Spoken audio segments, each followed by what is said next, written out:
ghadabar rabb wa tadfa'u an mitati as-su'i.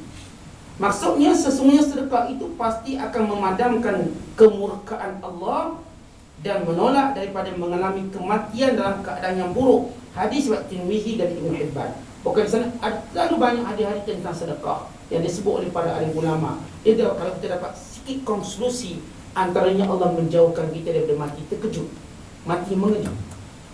Orang yang banyak bersedekah, Allah Ta'ala selamat dia daripada mati mengejut. So mati mengejut ni bahaya kalau kita tak sempat buat apa. Tak sempat. Dan takut pula ketika tu, masa tu kita tengah buat maksiat. Takut pula yang kita takut. Itu mati mengejut ini, kita diminta berlindung. Nabi SAW ajar kita doa supaya berlindung daripada mati mengejut. So kita ada doa dan kita ada kaedah dia sebut sedekah. Kita memperbanyakkan sedekah, insya-Allah Tuhan akan protect, lindungi kita daripada mati mengejut.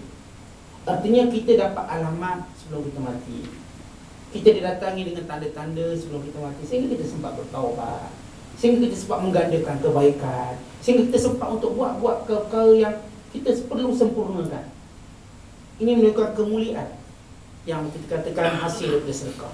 Dalam hadis yang lain, idza mata al-insan inqata'a amalu illa min thalath, sadaqatin jariyatin aw ilmin yuntafa'u bihi aw waladin salihin yad'u lahu. Apabila mati seorang insan, maka terputuslah melainkan 3 perkara: sedekah jariah, ilmu yang bermanfaat, dan anak yang soleh yang berdoa untuk kedua ibu bapanya. Riwayat Muslim dalam Sahih pada nombor hadis 1631. Hadis ini memberi maksud, saudara, sebagaimana kata Syekh Manjabi, ialah individu tu amalannya terputus. Ada pun orang lain nak tolong sedekahkan doa, nak sedekahkan yang lain, maka ia masih lagi terhasil.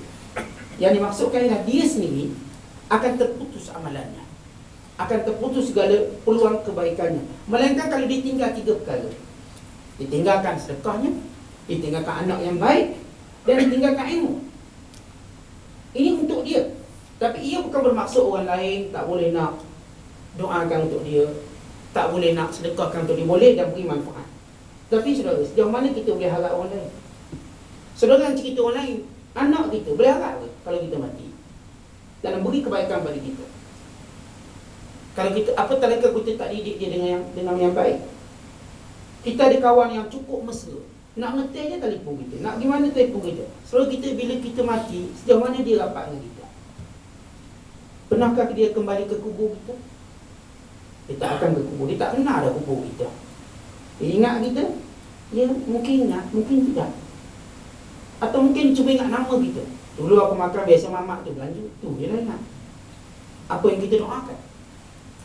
Ia memberi maksud secara umumnya kita tak boleh harap orang lain secara umum. Namun saya tak nafikan ada sahabat-sahabat yang baik, ada kawan-kawan yang baik.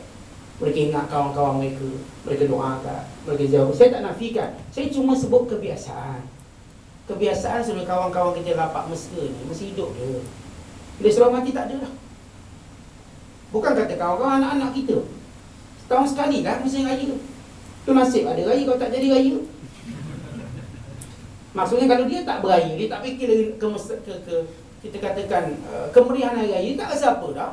Pasti dia tak akan terdorong untuk ke kubur kita atau sebagainya. Dia tak rasa lagi. Macam hari ni kita diajar meriah hari Christmas, tidak hari raya. Bila hari Christmas dimeriahkan luar biasa. Pasal raya anak-anak muda kita pakai pakaian Santa Claus. Dia pernah diajukan kepada orang pihak berwajib supaya ia dipantau.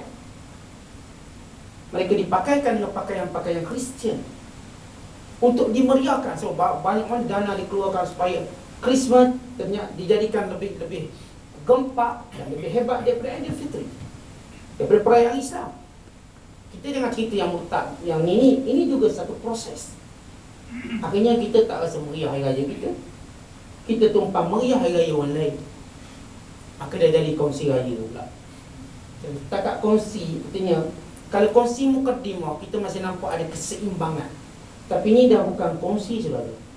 Ini dah kita kira masuk sekali terus, sehingga hak kita untuk hari raya sendiri menjadi, kita katakan, terasing di bumi umat Islam. Oleh itu kita cukup bimbang budaya-budaya seperti ini. Dalam hadis yang lain, Nabi menyatakan, la hasada illa fi isnatain, rajulun atahu Allahu malan fasallatahu ala halakatihi fil haqqi wa rajulun atahu Allahu hikmatan fa huwa yaqdi biha wa yu'allimuha an-nas. Hadis riwayat Bukhari. Maksudnya tiada hasad melainkan dua perkara. Seorang lelaki yang dikurniakan padanya harta lantas digunakan dalam kebenaran, dan lelaki yang dikurniakan dengan ilmu dan hikmah kemudian dia menggunakannya dan mengajar manusia. Perkara yang saudara patut tengok ialah dua golongan ini. So takkan jumpa orang yang mengajar manusia kemudian dia jadi jahil. Ternyata dia semakin alim. Kalau saudara tak percaya, saudara cuba ikut seorang ustaz selama setahun. Saudara lihat penamang ilmunya, pengalamannya, bicara ilhamnya. Ternyata dia semakin pandai. Ini janji Allah. Yang kedua, saudara, Tuhan janji orang yang pemurah tak akan fakir. So lihat orang bankrupt. Adakah pemurah itu sifatnya? Jawapannya tidak. Yang muflis saudara bukan sifat pemurah. Orang yang pemurah, Tuhan janji dia tak akan bankrupt dan muflis, dan hartanya tidak akan berkurangan. Al-mal la yanqusu bis-sadaqah. Harta tak akan mungkin kurang sebab sedekah. Dia kurang sebab penyelewengan, hiburan, kebanggaan. Sebab bangga sangat, rumah dah cukup besarkan lagi. Siapa nak duduk? Hantu duduk. Kebanggaan demi kebanggaan, beli dan beli dan beli dan beli, akhirnya fakir, berhutang. Tetapi orang yang bersedekah, saudara, Allah menjanjikan, Nabi menjanjikan dia tak akan fakir. Itu selalu perlu bawa seorang yang ustaz, dia ni fakir sebab banyak sedekah, bawa di sini. Ada benda kita nak betulkan dia. Ada benda teknikal yang mungkin tersilap. Tidak mungkin Allah memfakirkan dia. Kali ini janji Allah. Inna Allah la yukhliful mi'ad. Allah tidak sekali-kali memungkiri janji. Mesti ada benda tak kena dengan dia. Tapi kita yakin, siapa pun pemurah dia tak akan fakir. Ini janji Allah. Tapi siapa yang kedekut, Tuhan janji dia fakir. Dia akan fakir. Anak-anaknya akan fakir. Bahkan dia menegakkan keturunan yang fakir. Allah SWT.